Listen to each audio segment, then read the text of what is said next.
What's up, everybody? It's your boy Nick Noodles. Thank you all so much for 1,700 subscribers. In honor of that, we're doing a huge giveaway. So go ahead and follow my Instagram. Sometime next week, I'm going to be announcing it. But in general, we're going to be giving away a bunch of these Supreme gloves from this season, the free ones, as well as a bunch of stickers. So stay tuned.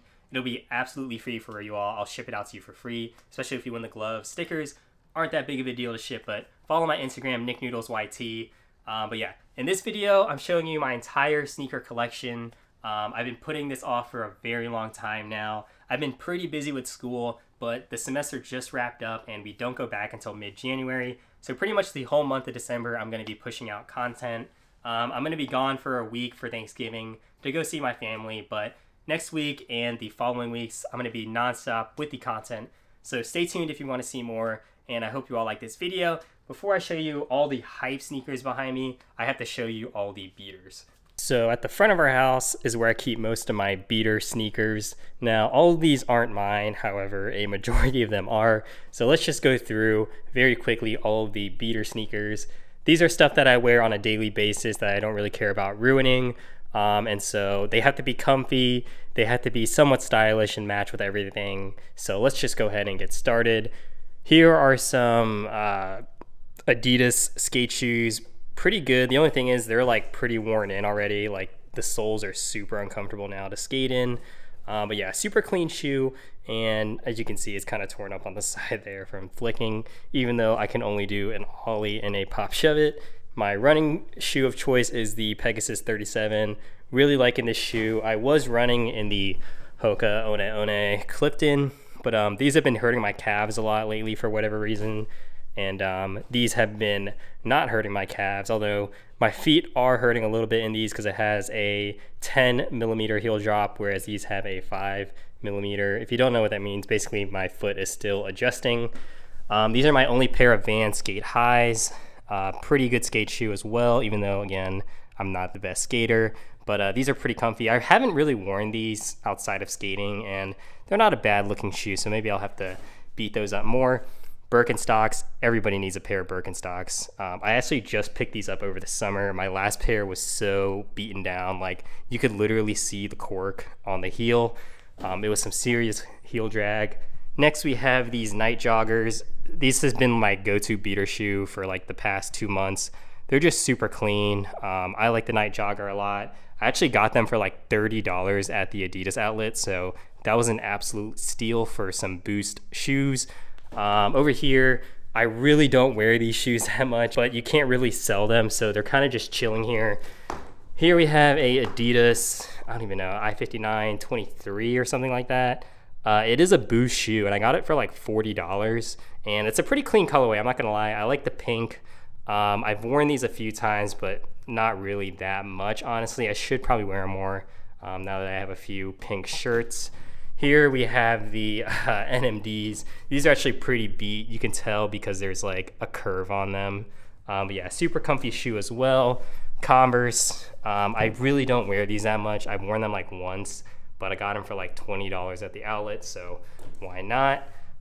Continental 80s, I think. These are just another shoe I got on the Adidas app on sale for like $20 or $30. I figured why not? It's a summery shoe. Never ended up wearing them. And then these are just some Crocs Slip-Ons. I haven't worn these in a while. I used to wear these around the dorm when I lived there. Over here I have probably my most fire shoe in the collection.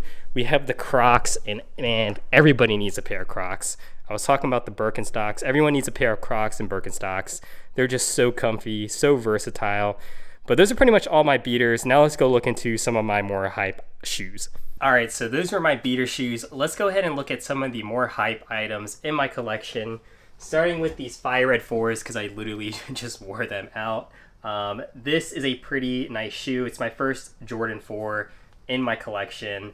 And honestly, we've had a lot of really good Jordan 4s this year, but this is the first one that Nike's actually let me cop from the sneakers app. So this is my Jordan 4 of the year. Super wearable colorway. I love red and white colorways, as you'll see in some of my other sneakers I have. So this is just a must-have for me.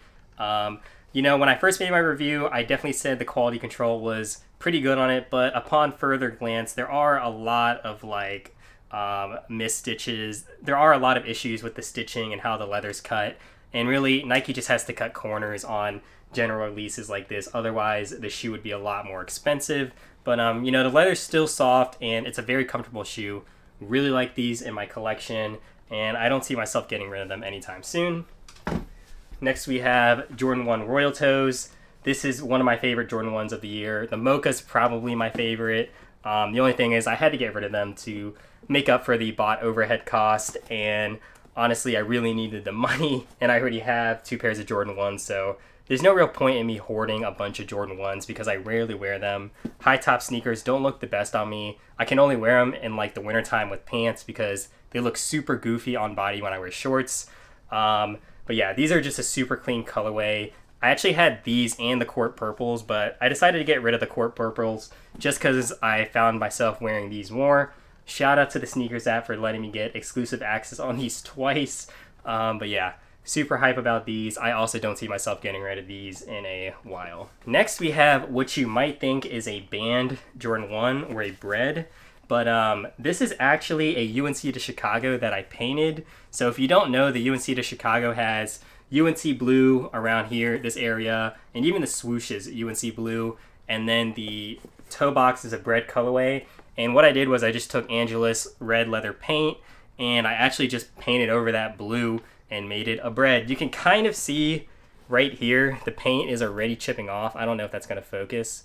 I don't know why that's happening because I put a bunch of layers of red paint on here and I sprayed a clear coat, but I guess it's just going to wear away over time, kind of like some of those Nike SB Jordan 1s, like the, what is it, the LA to Chicago. Those ones kind of fade away from that purple colorway to the Chicago colorway. And also, if you don't know the Wings logo, this is a woman's shoe, so the Wings logo is a lot smaller, and I just could not like have a steady hand enough to paint over the Jordan's wing logo. So I actually went online and bought a stencil, and I don't know if you can tell that that's a stencil, but I just put a bigger stencil on top of it, so it actually looks like the regular sized Wings logo. This one looks a little bit shitty. I don't even think the R&D touch on this one, so that might pass a StockX authentication if you ask me. But yeah, really love this pair. I'm so glad that these turned out like the way that they did, and I wanted to make a video on this, but it was just way too much work and I wanted to stay focused when creating them. Next we have the Space Hippie 1, and this is my favorite of the Space Hippie collection. I had the 4, if you don't know, I made a video on it. I hated how it looked on feet, so I returned it.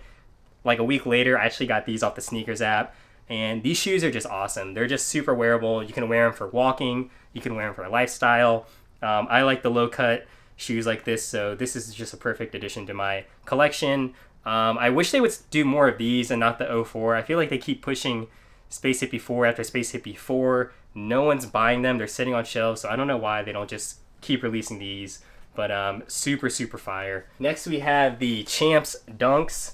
These are my only pair of dunk lows that I have. I just added these to my collection. Funny story about these, I bought these in like July or June for like, I paid way too much money. I paid like over $300. I thought these were gonna shoot up like the Syracuse Dunks and the Kentucky Dunks, but Nike just pushed out way too many dunks, so now the dunk market is kind of collapsing on itself.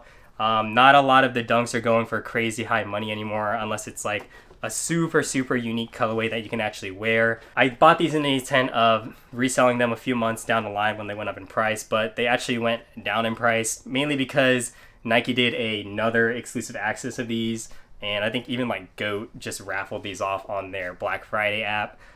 So these are kind of sitting around like $250, $240, so I was like, you know, I might as well just take the L on the investment and just keep them for the personal. I now no longer have to go for dunk lows on the Sneakers app, which I have not taken a W on all year. Next we have a Air Max 1, and the Air Max 1 is probably my favorite Nike shoe of all time. It's just so clean, so wearable. You can dress them up, you can dress them down. This is actually a Nike ID pair that my girlfriend got for me. Super sweet colorway, honestly. It's kind of a mix between like that Evergreen Air Max 1 anniversary shoe or whatever, and the Curry. But yeah, this is a super clean shoe. If you don't know, Nike ID, you can pretty much make all the really expensive colorways for like $100.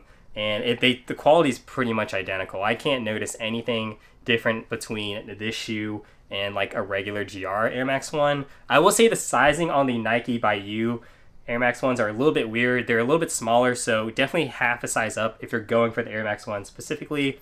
But I really love these shoes, especially because it's got like some sentimental value. My girlfriend got them for me. Next we have another Air Max 1. This is like my first shoe I think I bought off StockX. Super clean colorway. I mean, you can't get any cleaner than just a dark navy. The suede is dying a little bit on them, but you know, these shoes are just awesome.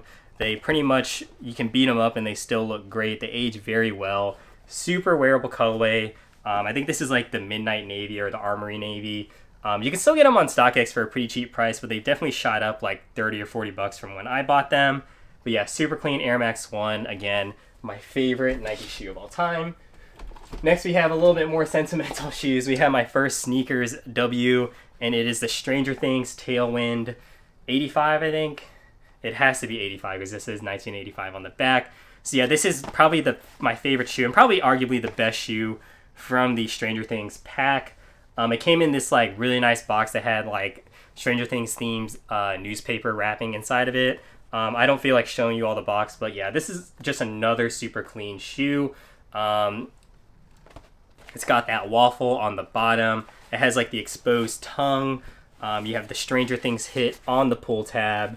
And then on the date, it even has like July 4th to pay homage to the 3rd season of Stranger Things. The quality on it's pretty good. Like, it has a pretty nice quality red swoosh. And these things have been beaten up a decent amount. I like wore these to a tailgate one day. It was so dusty out there. I spent like an hour trying to clean them. The suede is a little bit dead on them, but nonetheless, a pretty good shoe. I don't really know what to do with these. I haven't been wearing them that much, but there really isn't that much resale on a used pair of these. The dead stock ones go for a good amount of money, but can't really do much with a used pair, especially when they're this worn. Next, we have the Sacai Nylon. This is my only Sacai shoe, and probably the only one I'll ever need. Super, super clean design. This is my favorite Sacai model. I really like this design because it's so much cheaper than the other colorways. It's more accessible, even though, I mean, it's a pretty clean colorway. I do think that the white one is better. I actually got the white one off the sneakers app, but I just didn't feel like having to maintain it, having to worry about like keeping it clean and all that stuff. So I sold the white one, used that money to get the black one. And this black one is just super, super clean, super slept on in my opinion. And these are pretty cheap still. They're under $300. I picked these up on Reddit for like $240, so that was a pretty good bargain. They are really uncomfortable. Like, I wouldn't wear these for an extended amount of time. I've tried it. They're just not comfortable, but these are a shoe, again, you can dress up, you can dress down, and they're still gonna look fire. Next, we have a Golf LaFleur Converse.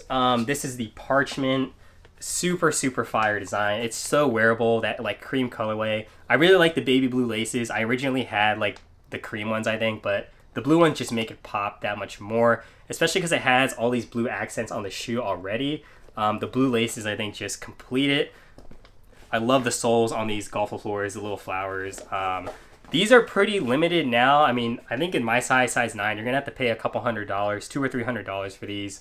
I don't even think Tyler is doing these types of Converse anymore. At least the ones he's been pushing out have been pretty garbage in my opinion. And these I was so lucky on. I got these during the archive sale last year when Tyler was pretty much releasing all his old Golf LaFleur models on the Converse website. And these were like $40. And I don't know how I got lucky enough to get them because bots were absolutely taking stock on Converse. There were people hitting like 30 clips on these, and they were so profitable because they were like $40 for a pair of Converse that you could sell for at least $100. Super, super clean shoe though. I haven't been wearing them that much. This is definitely a fall winter type shoe, so definitely gonna break those out as it starts to get colder. Next we have another really super fire shoe. We have my only Kobe. I got tired of taking L's on the Kobe's on the sneakers app, so I just decided to go and buy my own. I paid resale on these. This is the DeRozan player exclusive, the zebra colorway. Super, super fire, man. I don't know if I could hoop in these. I kind of like them as a lifestyle shoe just because I wear like a lot of trainers and athletic style shoes. So I think this fits my wardrobe pretty well. But, you know, see me on the court, I will cross you up in these. No cap. But yeah, super, super fire design. I really just wanted to get a pair of Kobe, so I had to stop worrying about taking a W on the sneakers app. But yeah, I got them for a pretty good deal. I paid like $240 for these, shipped. You know, look on Reddit for sneaker deals. You'll be surprised what you can find on there. Way cheaper than StockX payouts. But yeah, love to have these. Rest in peace to Kobe Bryant. Next we have the Flame Converse. Literal heat in my sneaker collection. These are crazy, man. Funny story about these. I actually got these manually off the golf website, I think last year or whenever they initially released. I was able to get one, and this was a very polarizing shoe. Obviously, this is probably Tyler's most iconic design. Everybody wants the Flame items. And what happened was I'd actually gotten these for retail, paid around $110. Then like a month or two passed, and I was like, I don't really see myself wearing these that much, and I wanted to make room for other shoes in my collection. I wasn't making as much money at the time, so these were selling for like $50 or $60 profit. I sold them on eBay for $175. And if you look at the prices, they are pretty crazy right now. I mean, some sizes are in the $400 or $500 range. I had a 9.5, and I sold it for $175, and now it's selling for like $300 or $400. I later realized I'm a size 9 in Converse, so over the summer, I went searching for these in a size 9, and I got super lucky. I picked these up in pretty much 9 out of 10 condition for $250. And when you consider that, you know, people are paying close to $400 after tax, shipping, and fees, and I got these for $250, it's just a steal in my opinion. Tyler's never going to re-release these, or I don't even think do an alternate colorway of this model. So I think these are going to go crazy over time. By the end of next year, these could definitely be like a $700 or $800 shoe, just because they're super limited. Next, we have the Air Max 1 Anniversary Red. This is another gift from my girlfriend after I graduated college, so I can never get rid of these, and I would never want to, just because they're such a classic Air Max 1. I think this is the original colorway, right? The original Air Max 1 model and the original Air Max 1 colorway. But yeah, y'all know how I feel about red and white colorways. This is super fire. I haven't really been wearing them that much just because I don't want to get them dirty, you know. They have a lot of white on them, so they are prone to like dust and scuffs and stuff, but just a super fire shoe. I need to wear these more often. Again, Air Max 1, favorite shoe of all time. Next, we have some 2009 Varsity Red Dunks, I think. I can't remember what year. I'm pretty sure it's 2009. I made a whole video on these. I paid about $180 for these on eBay, and these are a pretty fire shoe in my opinion. What's different from a lot of the red and white dunks that have come out, this one has a red tongue, so a lot of red and white dunk highs that you see, it'll have a white tongue, but I think only the 2009 model has the red tongue, and I think I got a pretty good deal. I paid $180 again, and on GOAT, if you were to get these dead stock in my size, 9.5, you're going to pay $700 or $800, so super good steal. The soles are absolutely beat on them. There is no stars on them. There's no grip. I actually had to add like these rubber like anti-slip things on the bottom, but I cleaned them up pretty nicely. Maybe in the future I could like hire someone to do a sole swap on these. That would be pretty sweet because the leather on them doesn't really go anywhere. It's really the soles that you have to watch out for. But yeah, I put some custom insoles in there to make them a little bit more comfy, but nothing will ever compete to doing like a full-on sole swap on these. But yeah, super fire shoe. I need to wear these more often as well. Last but not least, these aren't like super hype, but they are probably one of the most worn Nike shoes of all time. Every collection needs a pair of white Forces. As you can see, these are pretty crisp. I very rarely wear these just because I've been wearing those Adidas night joggers pretty much as my beater shoe. These were a gift from my sister as a graduation gift from college, and super clean shoe. I mean, you literally can't beat the Air Force One. I personally like the Air Max 1 better, but I know for a lot of people the Air Force 1 will be their greatest shoe of all time. But yeah, can't really say much about this other than that it's just super iconic. Pretty much everybody has a pair of them. And that pretty much wraps up my entire sneaker collection. I pretty much am at a content point in my life where I don't really need that many sneakers, or I have like pretty much one of every sneaker that I would want. Obviously, as time goes on, I'll probably, you know, move on from some of these pairs or even add more. But for the time being, with everything being locked down, I really don't see any point to me adding on to my sneaker collection, especially because I really only wear them when I'm going out to like a restaurant or the grocery store. But that pretty much wraps up this video. Thank you all so much for watching, and I will see you on the next one.